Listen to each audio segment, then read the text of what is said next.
The fourth day, word stealing. Fleas are everywhere.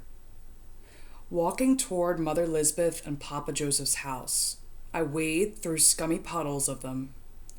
They jump and stick to my legs like burrs, biting, until I stand on what's left of the porch. A couple of 2x4s leaning at a slanted angle against the house, like an abandoned pier sinking below storm-rising water. The tide of the earth rolling in to cover them. The screen door has long disappeared, and the front door hangs by one hinge.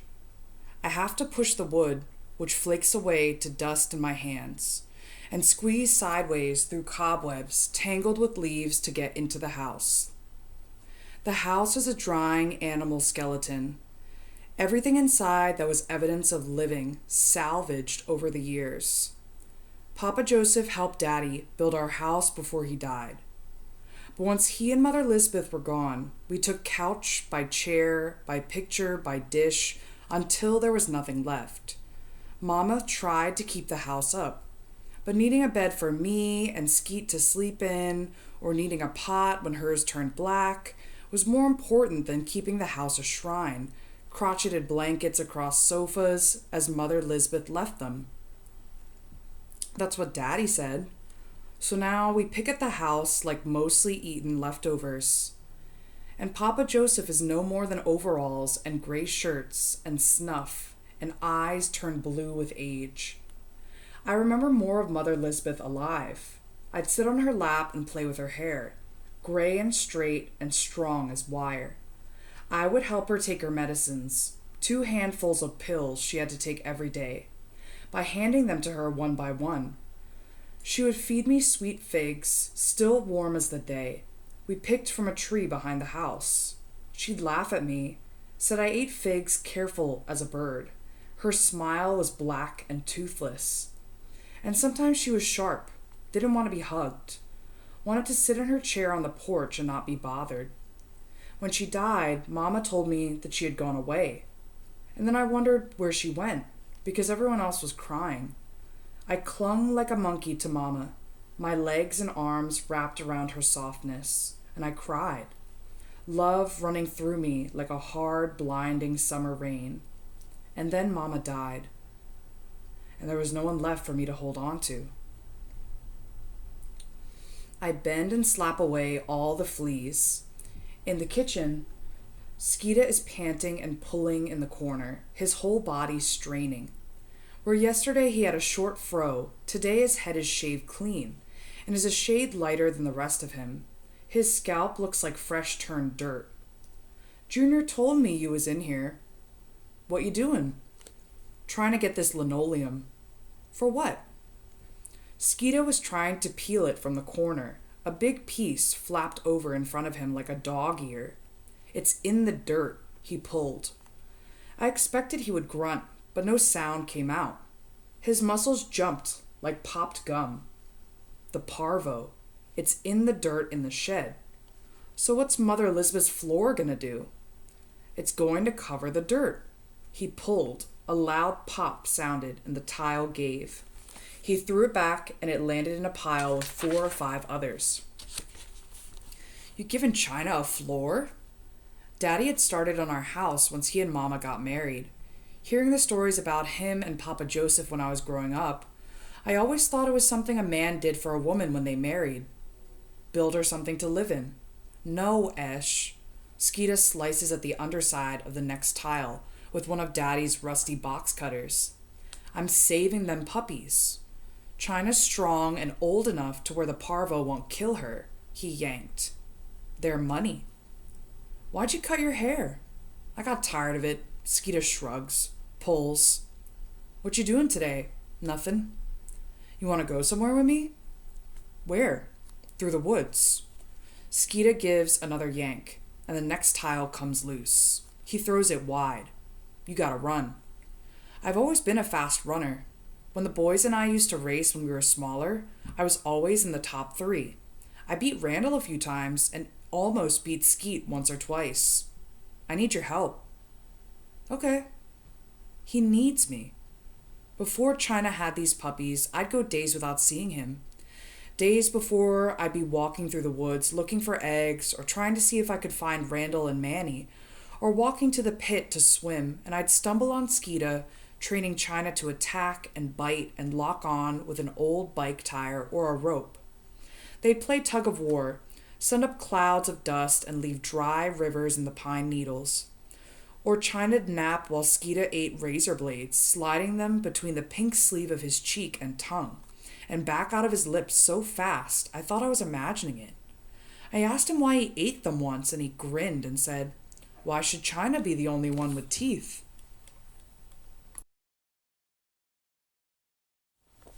"Yeah," I say.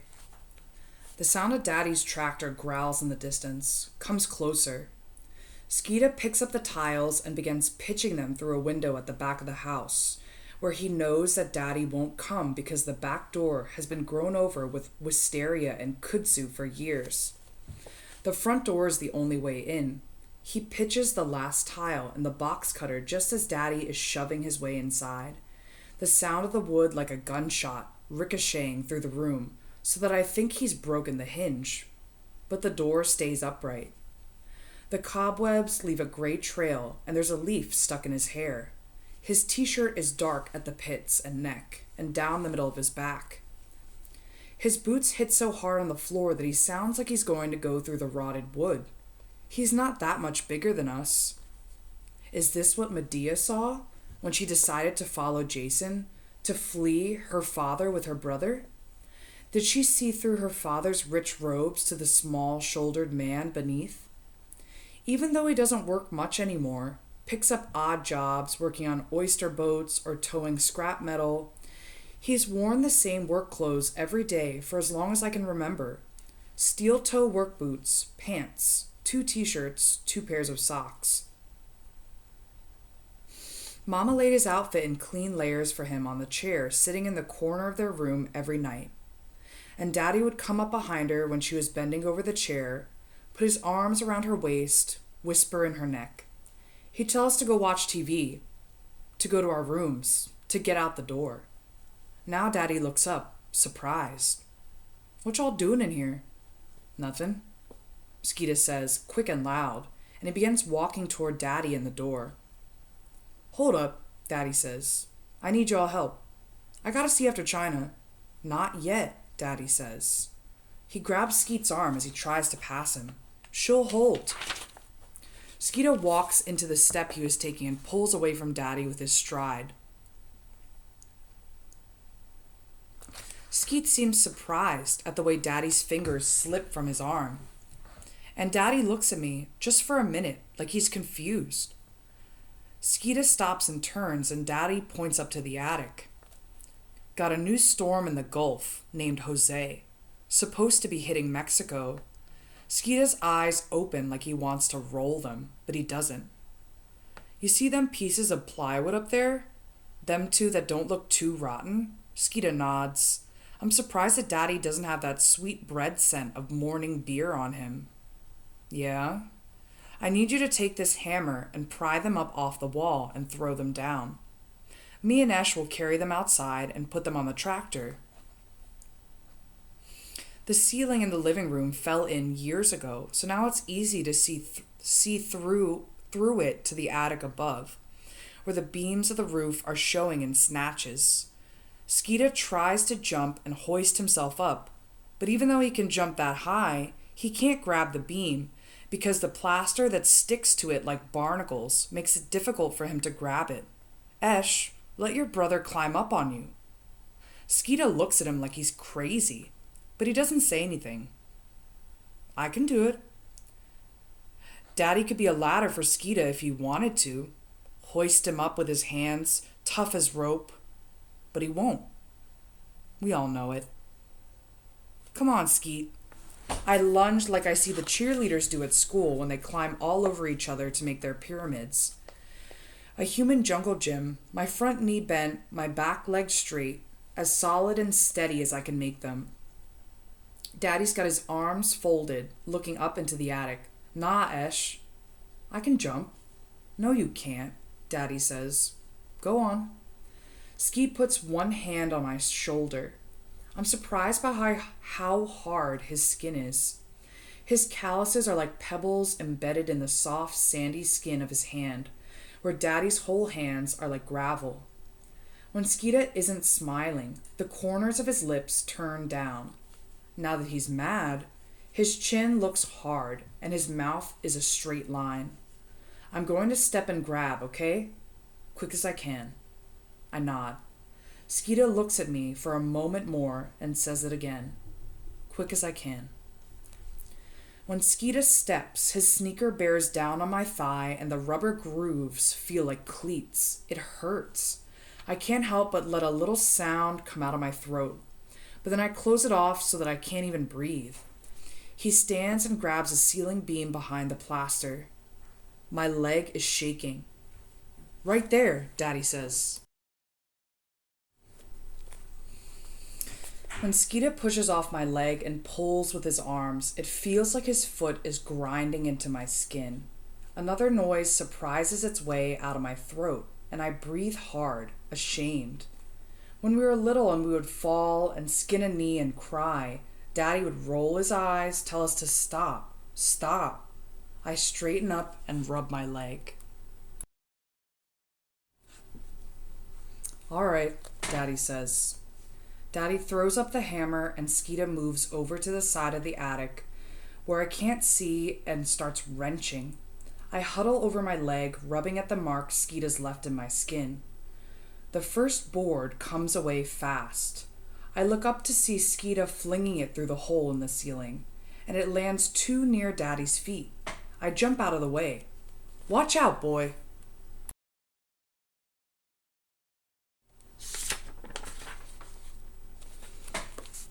Daddy hands me the plywood and motions toward the door. The other piece of plywood cracks and comes away, and I look back to see Skeetah sending it sailing through the ceiling like a paper airplane, directly for Daddy, who ducks. Shit! Sorry, Skeetah says as he jumps down, landing like a cat. The board has clipped Daddy, bounced off the wall to clatter to the floor. Skeetah is smiling.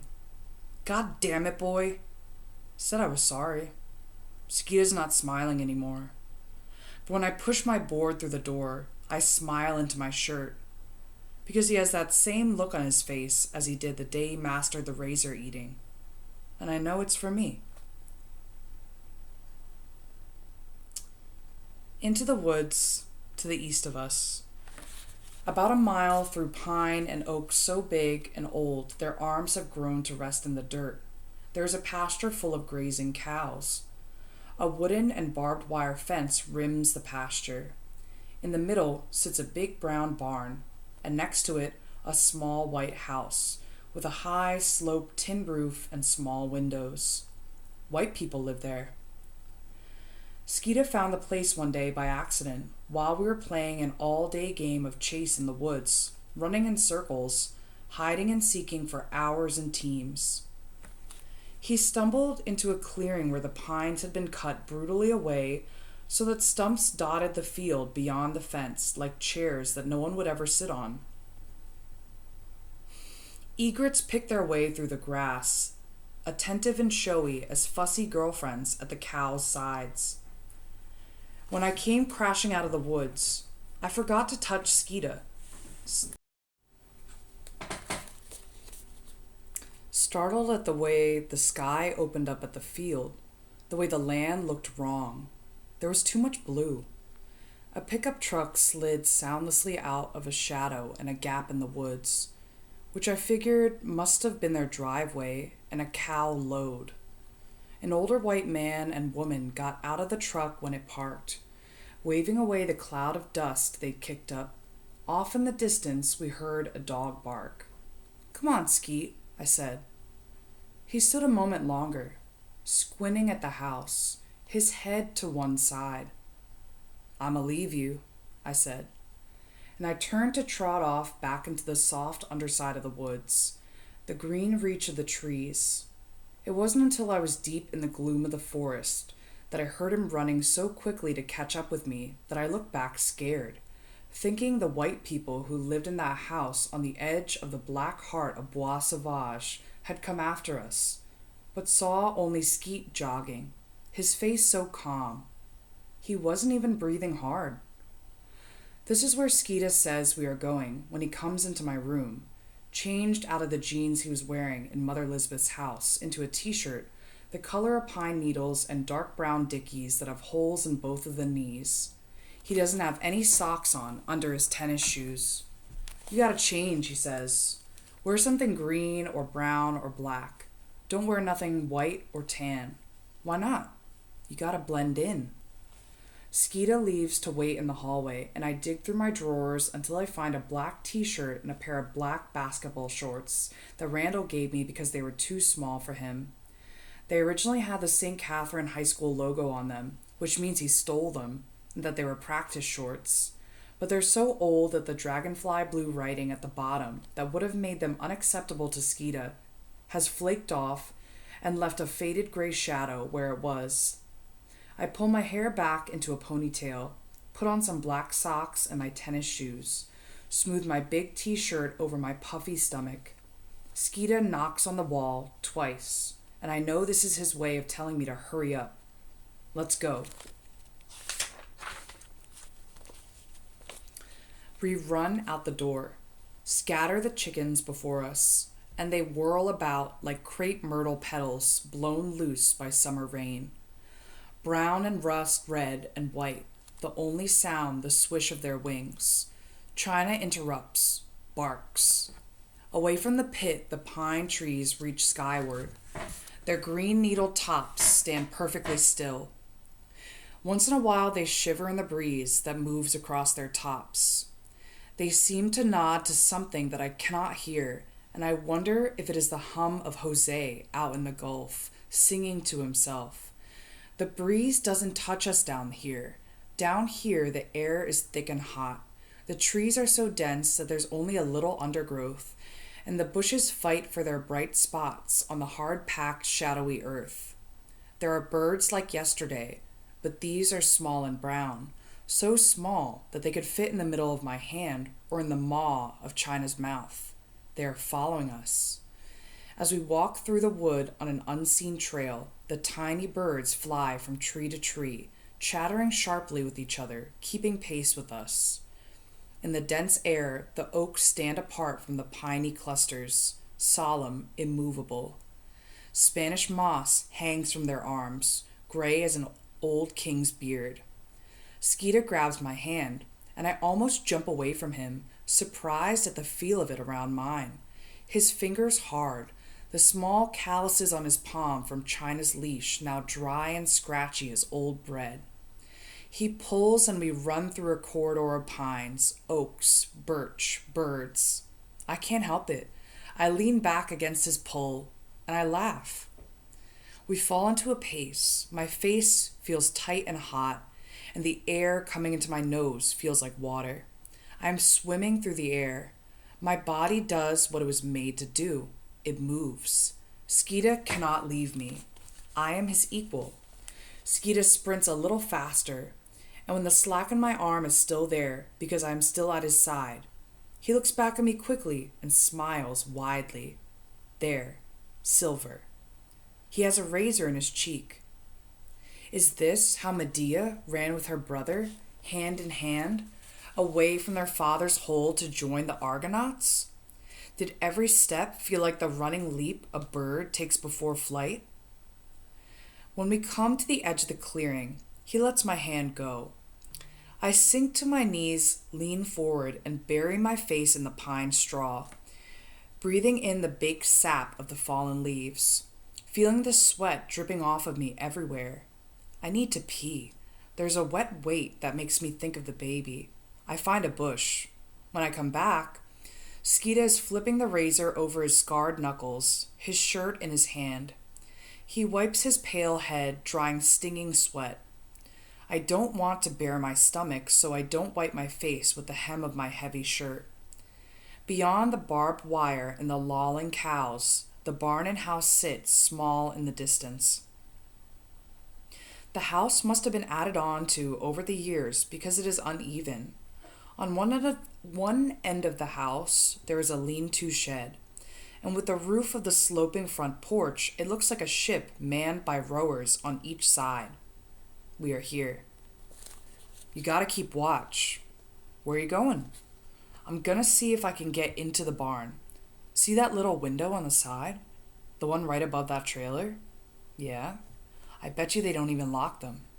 Why do you want to go in a barn? They got cow wormer in there. I know it. You can't give your dogs cow wormer. Yes, I can. Rico was talking about it when his dog in China was mating.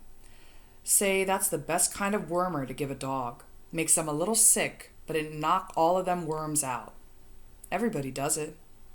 So you gonna steal it? I can't lose no more. Well, how am I gonna let you know if somebody's coming? You see that group of stumps right there? Them three all huddled up next to each other, close to the middle of the field? Yeah.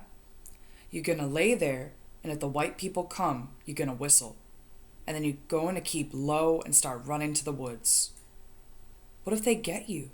Don't stop, he says, looking me in the face, his head forward and down like a dog standing across from another at the end of his leash, straining, ready to fight. You hear me? Don't stop. We pick our way around the edges of the field, circle the eye of the house and barn, fight through the wooden lash. Skeetah is still holding his shirt in one hand, but he's eaten the razor. He moves through the wood carefully, folding branches in his hands like dog chains, holding them lightly so he doesn't break them, and letting them go with 2 fingers.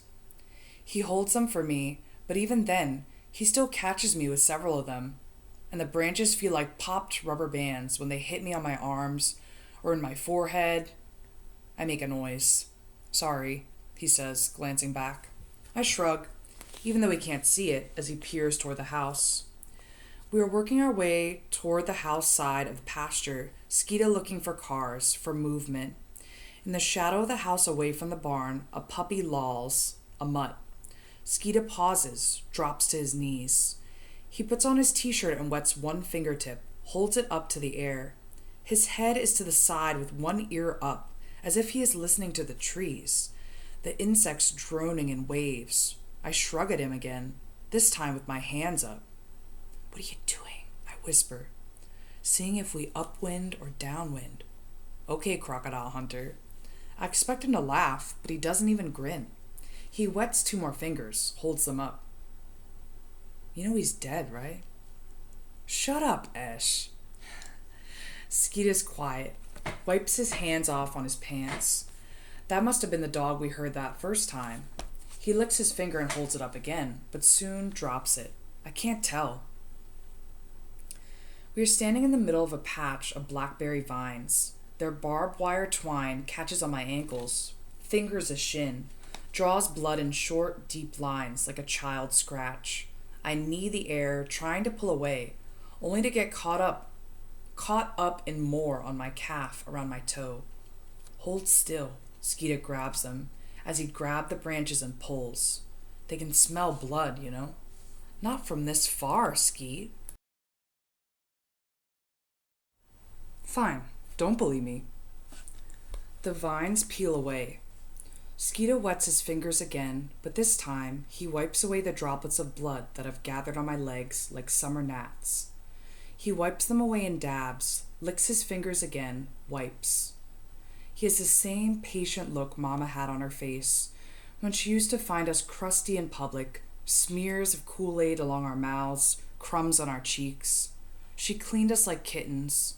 He bends to wipe the seams of my socks, and his bald head gleams with sweat. He picks up my leg, and I balance with one hand on his head. His shaved skin reminds me of scales when I rub against it, and it is cool like a puddle of water that has been turning dark and dry at the edges in a tree's shade.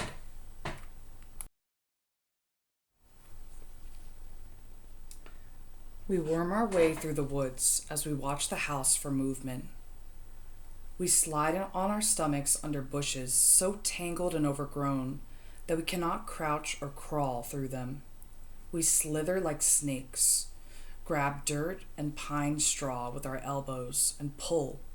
Skeetah stops often, straw and twigs sliding off his slick head to catch on his shoulders like holiday tinsel. And he listens. I stop, too, try my hardest to be so still, to hear the threat, but the blood beats through my ears so strongly, I cannot hear anything over that and the whooshing of my breath. Skeetah crawls through a stand, and we start again. Dust turns to mud on our arms, leaves us striped. Bits of sunlight bite through the tops of the pines, that murmur once and twice and are quiet. There is nothing but us creeping through the underbrush. A rabbit sits, watching us, as we make the halfway mark around the circle of the field and its quiet house. It twitches its ear, stares at us in profile, one large black eye like a wet marble in its face, wide and glazed as if it is seeing something supernatural. We keep walking and it stays put, even after we leave it sitting in the little clearing we'd broken through, even after we leave it for the road. The path to the road is less thick. Here the trees are mostly the kind that lose their leaves in the winter, but they are green and full with summer. The wind makes them clap as we pass. The road is narrow, and from what I can see of the house, we only have around 3/4 of the field between us and where we started. A vein of oyster shells runs down the middle of the road, but the rest is paved with small rocks that look like they come from the river. Sand rises up in little hills at the road's edges, and Skeetah and I kneel next to them as he squints down the drive, his right hand up to me. Wait, his lacy knuckles say. Insects sizzle and answer us. Heat. A little farther down the drive, a snake sleeps.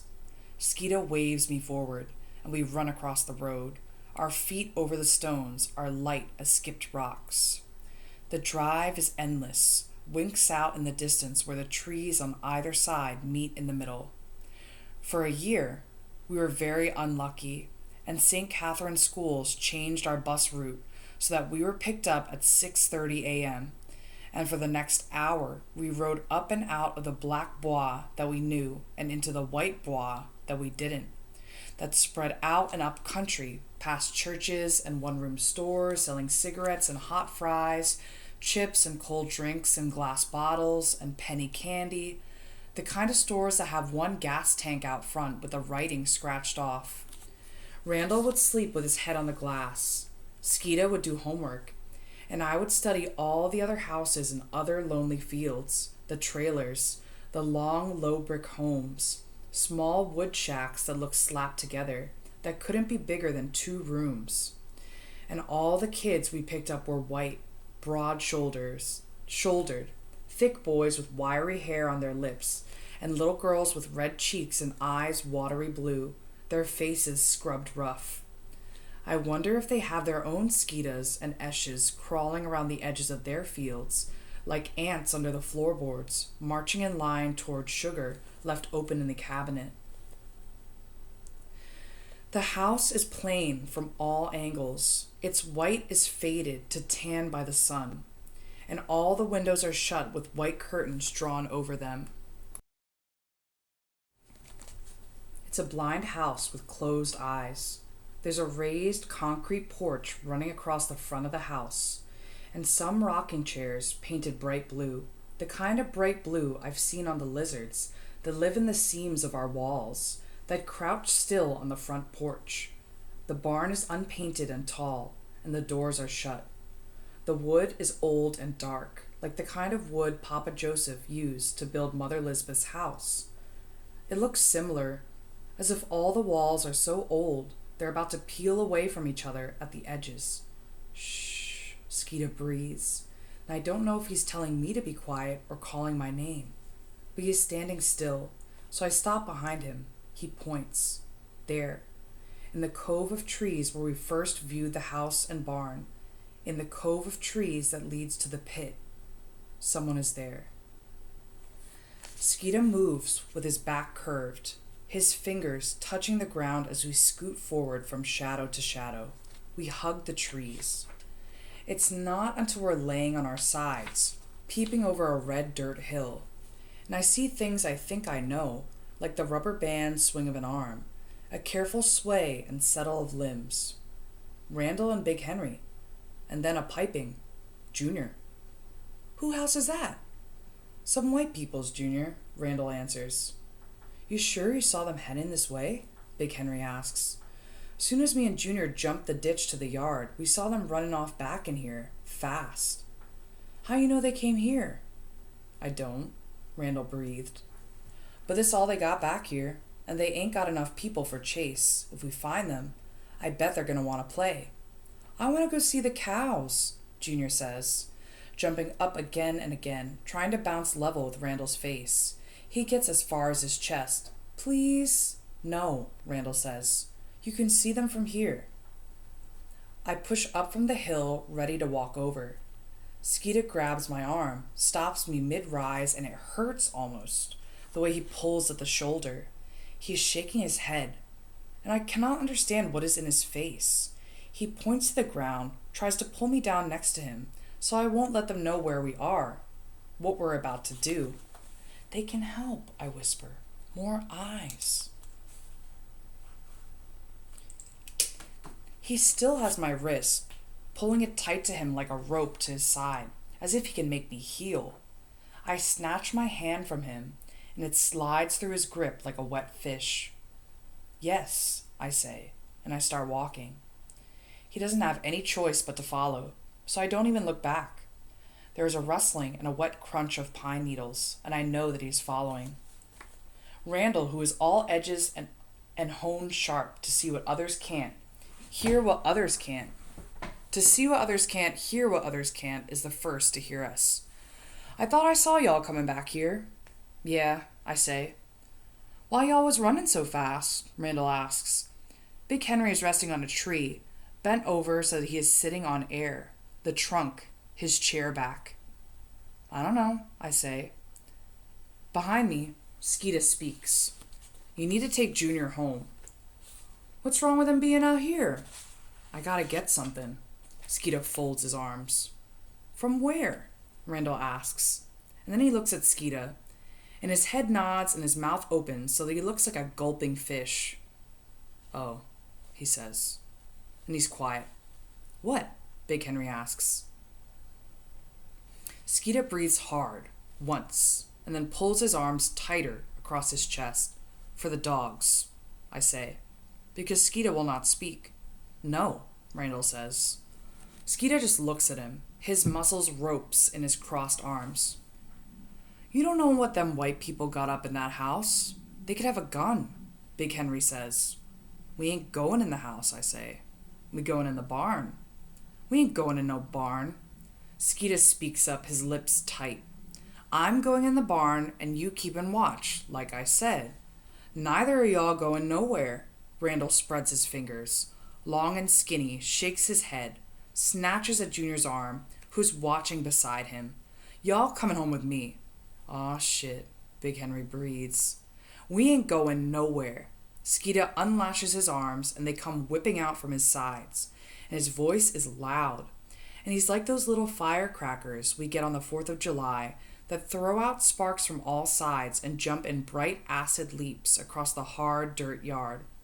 First of all, me and Esch done walked all around this field and watched the house for damn near an hour. Ain't nobody home. And all they got is a puppy on the other side of the house over by that driveway. And I know what I need and I know where it's at. And it ain't like you won't get nothing out of this. If my dogs live, I can make $800 off them. $800. Do you know what we can do with $800? You won't need to beg Daddy for the rest of the money for basketball camp week after next, and you won't have to stress over playing good enough in the summer league to get one of those scholarships for it either. I know you want to go, just like you know Daddy don't have it. Skeetah fizzles, his hands down by his side. Now he's just trailing bitter, sulfurous smoke. You ain't the parent, he mutters.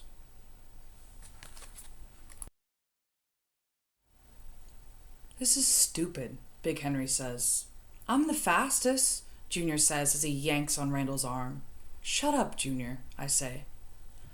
Randall pulls Junior to him and puts his hand on his head, the same way I put mine on Skeet's when he was wiping off the blood.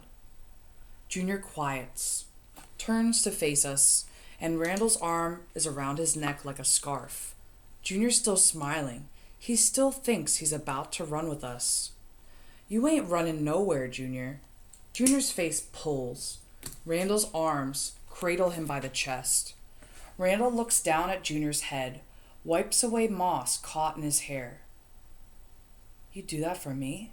Randall speaks to Junior's head. So at first I don't know who he's talking to, and then I remember Skeet, who is nodding next to me now. With each dip of Skeetah's head, sweat drips unimpeded from his crown, past his strong nose, his downy upper lip, to fall from his chin like a weak summer sprinkle. Yes, Skeetah says, still nodding. Yes. Skeetah sketches the plan. It is what makes him so good with dogs, with China, I think. The way he can take rotten boards and make them a kennel, make a squirrel barbecue, make ripped tile a floor. You too big to be out there in that field. Wasn't going to go anyway, says Big Henry. Skeetah shrugs. So you stay here in the woods with Junior. Shut up, Junior, this is serious. You ever heard of Hansel and Gretel? Well, that's who own that house, and they want to fatten you up like a little pig and eat you. So shut up and stay in the woods with Big Henry. And if you sneak out like you did last night, shut up, Junior, I saw you. I'm going to catch you and whip you. That's if the white people don't eat you first. You want me to help you get in the barn? Randall asks. No, I don't need no help. Besides, you too tall.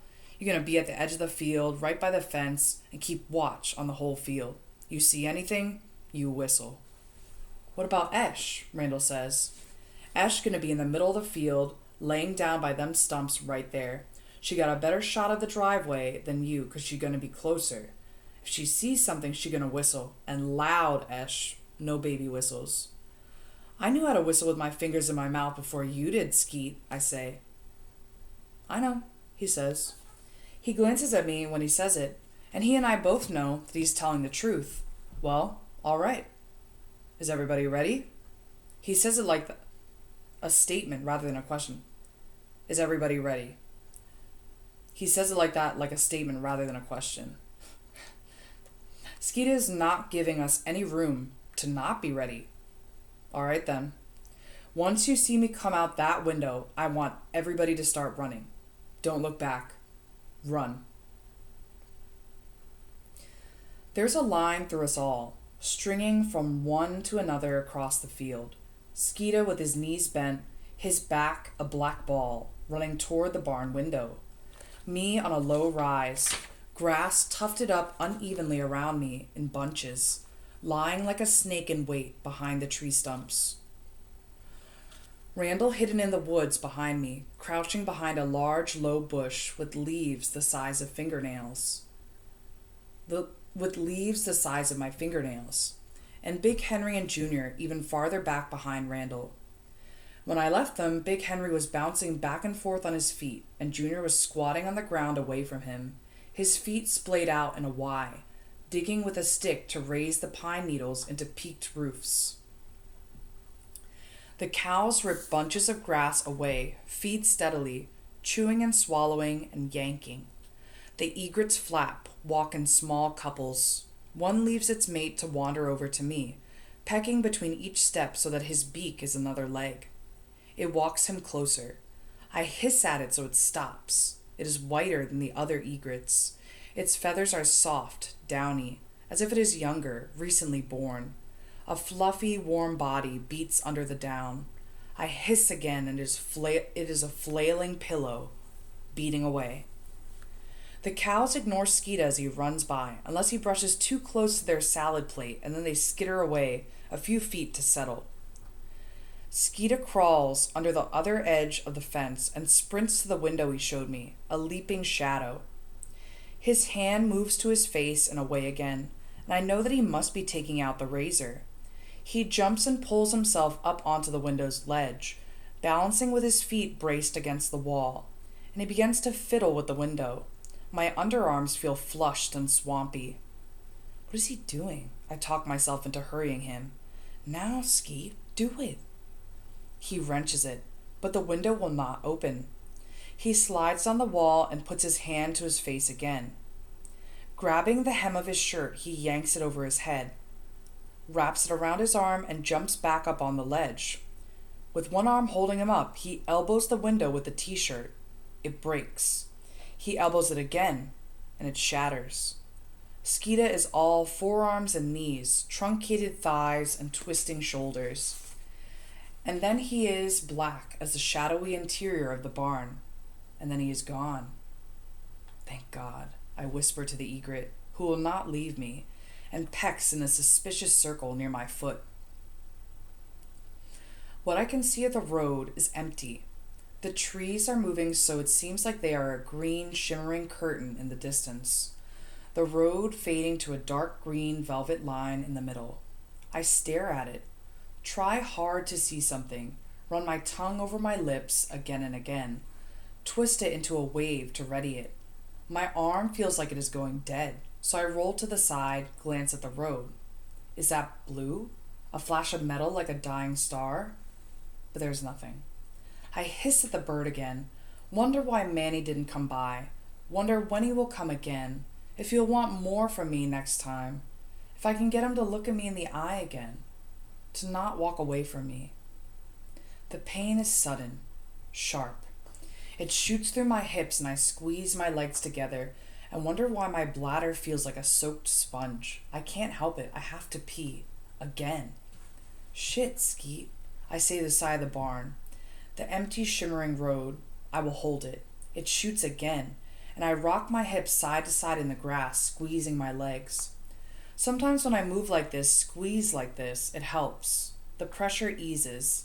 It lasts for a shake of my head, a nod at the still empty road, and then it is back. Unbearable.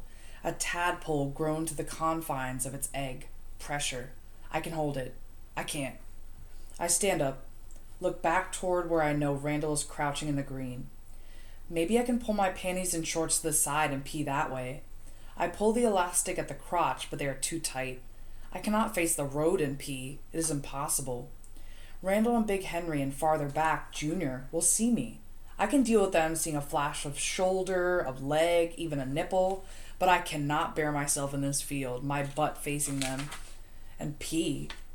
It will only take a moment, I tell myself. Jumping into a squat and facing Junior and Randall and Big Henry in the woods, I put my butt as low to the ground as I can and yank my shorts down in wedges until I feel the air on my skin. I force the pee out and it hits the grass as strongly as a rush of water out of a water hose. It beats the grass low. The baby and the pee are one. There when I forget they are there. When I forget so well I think they might be gone. I start to inch up my pants, but they are stuck, and I'm trying to miss the wet pea grass when I hear it, and I wish I hadn't. Randall's whistle, high-pitched and sharp, short. I yank my shorts all the way up, fall forward on my hands, and turn my head to see a silver grill, a dark blue blur, growing to fill the driveway. They're here. Spasms through my head like a bat. But I put my fingers in my mouth, and I blow and blow and blow until I hear Randall scream, "Esch!" Skeetah's arm is the first thing to break the surface of the window.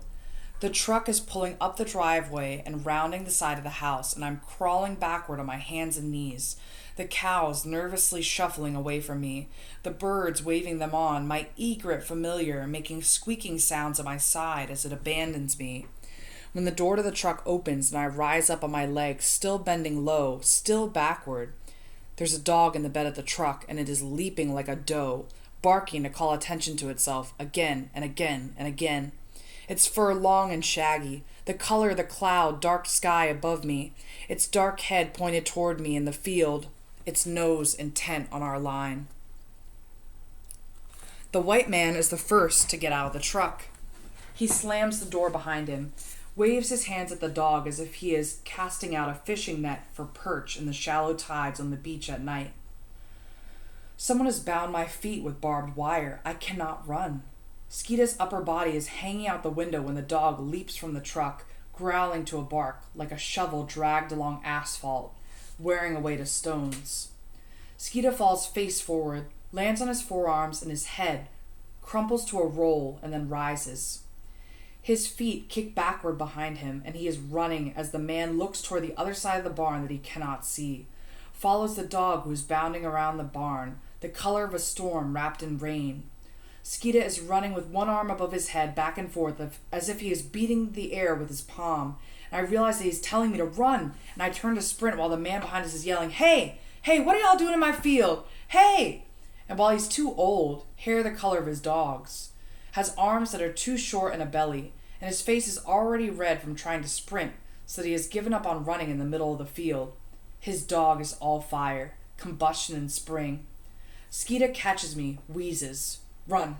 So I stop looking at the man, the woman who's out of the truck now, her hands on our pink-clad hips, her hair bright red, and the man walking toward us through the field, swinging his right hand as if there is a cane there, limping.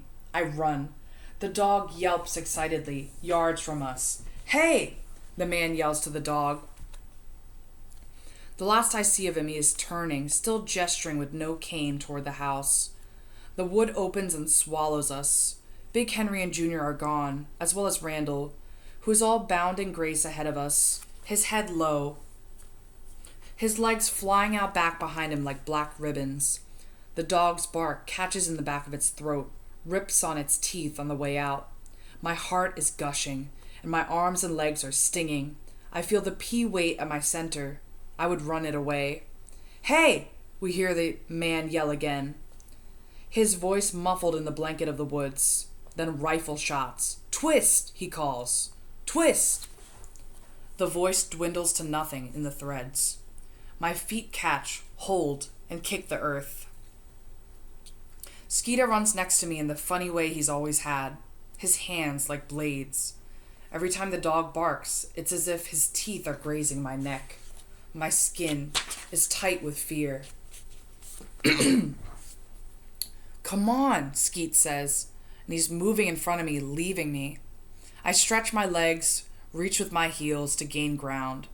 The dog rumbles behind me. Slipping through a clutch of pine trees ahead is Big Henry. Junior clings to the bulk of him, his head turned backward to watch us. His face is immobile except for the jarring of Big Henry's run, which shakes his mouth open with each running step. I expect him to be crying or screaming, but he isn't. He knows his frantic run before this ruinous dog. Big Henry pounds the earth now, footsteps heavy for once as he tears through low bushes like a startled bear. Randall dodges the trees like a point guard. The dog snaps, and I swear I can feel his saliva on my legs. And then I see that Skeetah has scooped a branch in his hand, holds it like a bat, but then swings it backward like a golf club.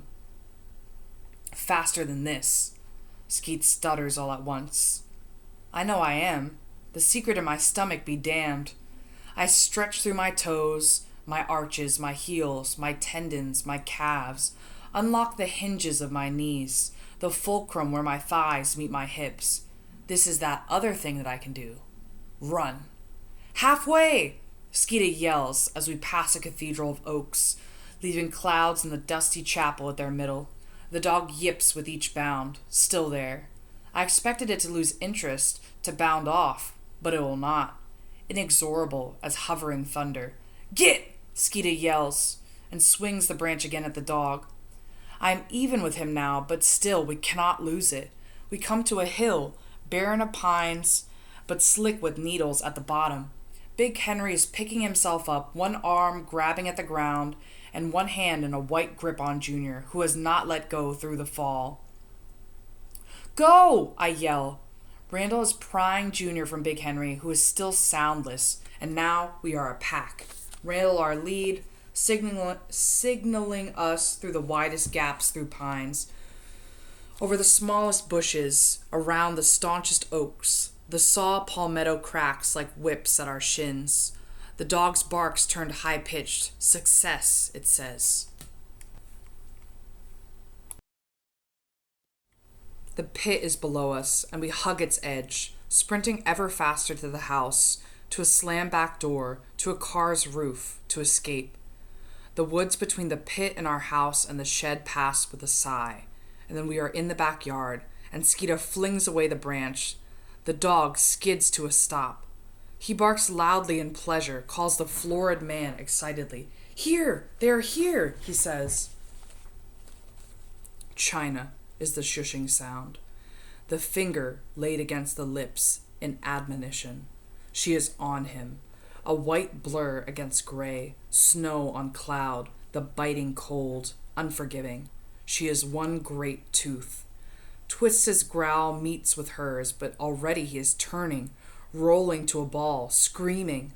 Randall runs to the top of the steps with Junior, who is still staring, his mouth still open, and I've stopped at the foot of the steps, Big Henry on the roof of his car, to watch Skeetah lurch out of his run, his arms still outstretched and pivot to watch.